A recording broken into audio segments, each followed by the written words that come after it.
6 Skyview Network, sponsored by Terry Lambert Hyundai. We had a severe thunderstorm warning and an aerial flood advisory earlier in parts of Bamberg County. That has now expired, and we're left with just a few light showers, some heavier downpours as well. But overall, that threat of severe weather is diminishing. I'll have more details on the forecast coming up. Right now on News Channel 6 at 5, changes to the way Georgia certifies elections. Why one group is crying foul. Plus, improvements to AU's athletic department, how the school is creating a better experience for fans and student athletes. And plans for a new church coming to Grovetown, why the proposal is getting pushback. As your News at 5 starts now. Live from Television Park, this is WJBF News Channel 6 at 5. Good evening, everyone. I'm Jenny Montgomery. I'm Brad Means. Thanks for joining us. Coverage you can count on begins with new rules on how...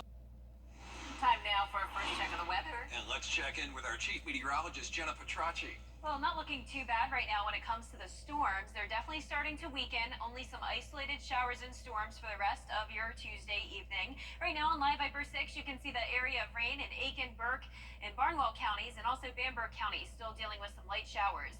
Here's a look at Jackson, Shell Bluff Landing area, right around the border of Richmond and Aiken. We have some heavy rain. Not as much lightning, though, within these storms, so that's definitely a sign of weakening. You can see Williston and Elko covered with that light rainfall along Highway 278 as well, and just outside of Snelling. Then as we go down into Bamberg County, this is where we had the severe thunderstorm warning and flood advisory earlier. That actually brought a lot of rainfall over a short period of time. There was a lot of rain that led to some minor flooding on Main Highway in Bamberg County. If you go on my Facebook page, you'll see a video of that. Luckily, things are starting to improve right now with just that light rainfall around Embry Road, Farrell Crossroads, and this is all to the south of Bamberg now and to the north of Clear Pond around Highway 601. Those rainfall totals up to 2.5 to even 3 inches all around Denmark and Bamberg. To the south of that, even around 2 inches outside of Olar, and around half an inch in Earhart. So definitely some impressive rainfall totals over a short period of time. The good news is that the rain did cool us down, though. We're seeing some low 80s, 84 in Augusta and Aiken, 95 though in Louisville, a place that has stayed dry today, 86 in Lincolnton, right at 90 in Crawfordville, 87 in Gibson. Dew points are definitely high. It's a very sticky day.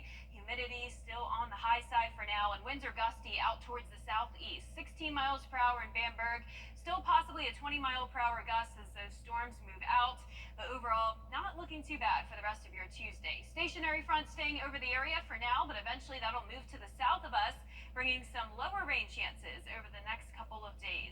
Getting ready for the Green Jackets game tonight, taking on the Fayetteville Woodpeckers. SRP Park looking good on our Terry Lambert Hyundai Skyview cam. No rain for now, but it is possible that we'll have another shower or two later on this evening. Definitely not a complete washout, but just be aware if you are going to the game tonight that there could be some thunder and lightning around. Temperatures will be in the low to mid 80s. Now coming up, I'll have a look at the temperatures for the rest of the week. We are going to get a little bit of a cool down, so stay with us for that, but back to you, Brad. All right, Jenna, thanks. An update now on the progress at Westmont Elementary School. Columbia County school leaders say construction on that new school could be finished by Friday. That means it would be ready for children then. But if the school building isn't ready, students on Friday would report to the District Support Complex. That's on Riverwatch Parkway. So that takes care of Friday. It's either going to be at the new school or that Riverwatch place. Then the new building really should be open by Monday. But if it's not, school would be at the Columbia County Exhibition Center next week. How do y'all like the pack now? Okay, we're going to have a pop quiz on everything you just said to us. I know, I don't know what I just said. An emergency level alert at Plant Vogel has expired. The alert was sent out around noon today. According to Georgia Power, a transformer fire caused the alert, but that has since been extinguished. Conditions at the plant were not considered a threat to public safety. All right, Augusta now, where city leaders are talking about credit card. As local college students head back to class, you'll notice some big changes at Augusta University's Forest Hills campus. Bria Smith is live now at Christenberry Fieldhouse with details. Bria? That's right, Jen. Jenny, well, school has started, and so have improvements to some athletic facilities, some of which students will be able to experience pretty soon. Our student athletes want to feel that investment, so they've heard a lot about it over the last year or two. So now as they arrive back to campus this fall, they're starting to see the investment. One that is making change from the inside out.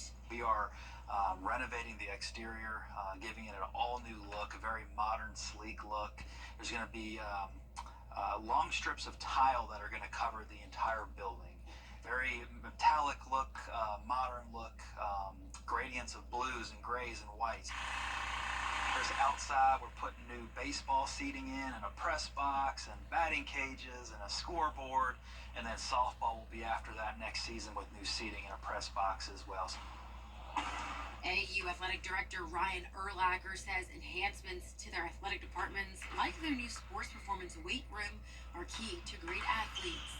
I think with the student athletes, it's really important when we are recruiting the best, and that's what we do. We recruit the best in every sport, that they feel the investment that the university is making into their experience here. And if that's not enough to keep fans at the edge of their seats, a first-of-its-kind dance team has been added to the athletic department. I think it's going to be a good fit for those who are interested in being on a dance team at Augusta University. I think they're going to have a great experience. They'll be under athletics, so they're going to get everything that every other team has. It's going to be an unbelievable transformation for this space. We're really excited about that. The athletics department aims to have these improvements done by the end of this year and the beginning of next. Live at Augusta University, Bria Smith, WJBF, News Channel 6. Now, proposed rezoning for a church and campsite in a Columbia County residential area has some neighbors fighting back. Hannah Latier is live on Rockford Drive off Old Louisville Road with details on that. Hannah? Brad, 143 Ministries, which has multiple locations in the area, wants to rezone this 20-acre property from residential to special to build a new church and a campsite. But people who live in these homes along this street are against it. In addition to building a new worship center, they want to build 6 to 18 cabins that could fit about 6 people who are recovering from substance abuse, which is not mentioned in the zoning application. The Planning Commission is recommending approval with the conditions of the parking lot being paved and applicants providing a traffic report. Neighbors say while they support the mission of 143 Ministries, they are not pleased with what they say is a lack of transparency, potential traffic increases, and they're concerned about safety. 143 board members say they were as transparent as they could be, and the tenants in the recovery program have to adhere to strict rules while staying in the cabins. There would also be staff members on site 24/7. People think that this is going to attract, a crime element or, unsavory people. I mean, that has not been the experience. We experienced a very similar situation in another county, and I think after the initial kind of shock wore off, those neighbors found us to be very good stewards. They, have patients that are trying to get their life together and all, which is fantastic. But I don't know how their screening goes and whatnot. And there's plenty of kids that live around here. We moved in here thinking that we wouldn't have that issue, and they're trying to rezone. It's like an intrusion to our property. And the proposal will go to the Board of Commissioners on August 20th, and we'll have more information about that request at WJBF.com. Live in Grovetown, Hannah Latier, WJBF News Channel 6. Coming up, managing anger issues in children. How more screen time could lead to more temper tantrums. WJBF News Channel 6 wants you to join our team. We're looking for talented applicants in a variety of fields. To see a current list of job openings, visit WJBF.com/work-for-6. Join our team today. Get clear, accurate stories that don't waste your time at WJBF.com. A new study shows a link between screen time and child temper tantrums. The data is showing the more time kids spend on a device, the more anger and frustration they show. Zoreen Shaw has more. A new study focusing on how parents use tablets with their children has found that often using it can lead to more anger and frustration in kids. Childhood is about play and activity, and when we're switching that to tablets, we're not teaching kids the benefit of play, we're not teaching them limits. Researchers with JAMA Pediatrics surveyed 315 Canadian parents with kids who were 3.5, 4.5, and 5.5. When average weekly tablet use went up from 6.5 hours to 7 hours during those 2 years, the study found that anger and frustration among those kids went up too. Some warning signs that experts say to look for in your kids: losing interest in other activities, difficulty sleeping, attention problems, emotional dysregulation. Is this an out of proportion meltdown? And if so, it may be a sign that you need to cut back. The big way experts say to cut back on tablet screen time for your kids includes starting with yourself. They say to create family ground rules and manage parental controls. The parents who use more screens have kids who use more screens. It's important to note, too, that this study has a lot of caveats. It was done in Canada, and there's no information on race, so it might not be reflective of our population here. It also didn't include cell phone use, which is, of course, something kids are starting to use a lot, too. Zoreen Shah, ABC News, Los Angeles. Still ahead, liquid water detected on Mars. How seismic readings led to this possible discovery after the forecast. Weather headlines on WJBF News Channel 6. Brought to you by Hickson Roofing. If your roof needs fixing, call Mr. Hickson. Olympus Gray. Over the years, thousands of people have gotten their hands on one. And who knows, you could be next. Win your very own Good Morning Augusta coffee mug at WJBF.com/coffee club. Sponsored by Honda Cars of Aiken. Now, your most accurate forecast with WJBF Live Viper 6. Welcome back. I hope you're having a wonderful Tuesday, and hopefully you're staying dry. We do have a little bit of rain on Live Viper 6, but nothing too significant. Wilkes County and Tulliver County, heads up, you do have a shower that started up around Athens, now moving into our viewing area. But right now in Burke County, we also have some light rain to the west of Waynesboro over Drone. And then as we go towards the east, some more rain over the border of Aiken, Richmond, and Barnwell counties. This is around Hancock Landing, Shell Bluff Landing, and to the south of Jackson. Barnwell and Bamberg counties also have been dealing with the rain today. Some heavier downpours here around Williston and Elko, but fortunately nothing strong or severe. It's definitely looking pretty cloudy outside here on our Terry Lambert Hyundai Skyview cam outside the station. We had a heavy shower come through here, and that certainly cooled our temperatures down. Sitting at 84, feeling like 91 though when you factor in that dew point of 75 degrees. So a muggy day, temperatures anywhere from the low 80s up towards the northeast, down to the low 90s all the way in our southwestern counties. So a very big variety of temperatures, hotter in places that have stayed dry today. The reason for the storms is this stalled frontal boundary that we've been watching with low pressure right across the CSRA.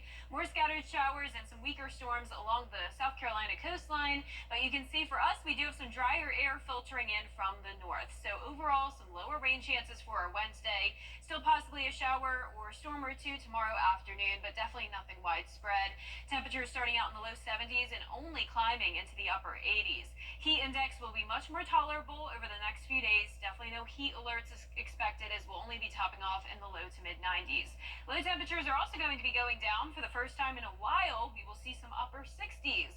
Nice taste of fall as we get ready for football season to begin. 67 for your Friday morning. We do still have a marginal risk of severe weather for parts of Barnwell, Bamberg, and Allendale counties for the rest of this evening. That's for the damaging wind gust potential. But overall, the threat of severe weather is definitely going down.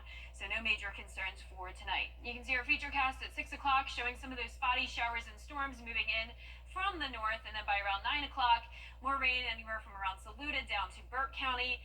Definitely doesn't look severe. And of course, as we lose the heating of the day and the sun goes down, that's when we'll really lose the instability and that chance of severe weather goes down even more. Tomorrow morning, there will be some patchy fog once again, along with some cloud cover, but as I mentioned, a mostly dry day. Let's pick things up 6 a.m. tomorrow morning. You can see that frontal boundary moves down towards the south, and we'll get some sunshine throughout the day with a very, very low chance of rain, and then pretty much a similar setup for Thursday. There's 8 o'clock in the morning, high pressure setting up to our northeast, and that frontal boundary staying to our south. So that's where all the rain will be on Thursday, well to the south of us. Also, no rain to worry about when it comes to the tropics. Ernesto is really impacting the Caribbean, though, and right now, tropical storm warning is in effect for Puerto Rico. Winds are at 60 miles per hour with Ernesto, and it's going to be strengthening as it moves into the very warm water of the Atlantic Ocean. Expect it to go all the way up to a Category 2 hurricane by the time it moves right over Bermuda, but still keeping quite a distance from the United States. So that is very good news for us. Our lows tonight will be in the low 70s, right around average. Highs tomorrow will only be in the upper 80s. So a decent cool down, especially for the middle of August. Mostly sunny and dry days Thursday and Friday. Rain chances back up to 30% over the weekend. Low 90s return. And then next week, continuing to see those low 90s with some very slight chances of rain. All right, Jenna, Thanks, thank Jenna. you. A new study suggests Mars could have liquid water under its surface.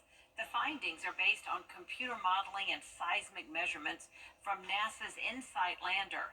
The spacecraft detected more than 1,300 earthquakes before it shut down 2 years ago. Scientists say the water could be 7 to 12 miles beneath the surface. Mars once looked like Earth 3 billion years ago, and now it doesn't. It's dry and it's desolate. And so, big question is, where's the water? Where did it go? And so, finding it there in the volumes that we found it is really important and exciting. Most likely would have seeped from the surface billions of years ago when Mars harbored rivers and lakes. Up next, a scary encounter in the Pacific Ocean. We'll hear from a kayaker about their great white stalker. It's the Room to Go Labor Day sale. Welcome back, everybody. Two kayakers off the coast of California had a scary encounter with a large shark. Rob Nesbitt spoke to them about the close call. When Ian Walters posted his shark sighting video on Instagram, the comments suggested it was a great white shark. Experts have confirmed that's exactly what popped up during his fishing trip. There he is, less than a mile offshore from Half Moon Bay, and this is what Ian Walters came across during a fishing trip Tuesday.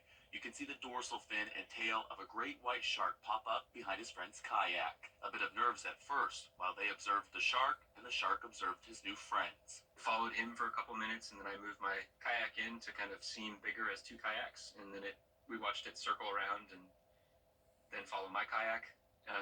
For a few minutes after that, we kind of led it towards some seals, and it eventually just kind of calmly went out of sight. I reached out to the California White Shark Project, and its president, Dr. Paul Canivy, confirmed that the shark appears to be an adult great white and about 14 feet long.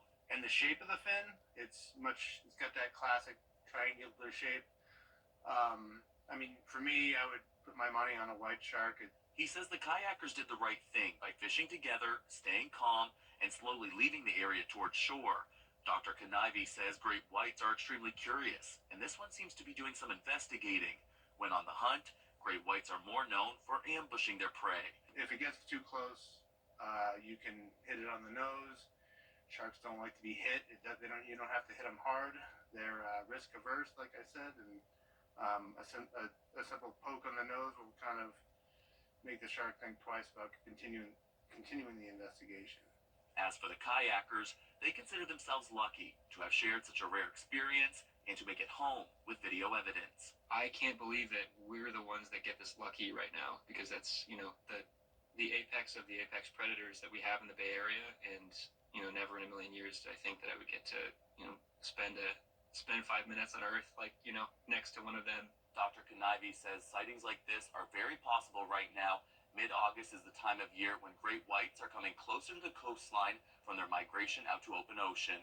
Reporting in the newsroom, I'm Rob Nesbitt, KRON 4 News. And that's it for News Channel 6 at 5. News Channel 6 at 5:30 with Dee Griffin is next. She'll tell you about the latest on a gun found at a South Carolina high school when coverage you can count on continues.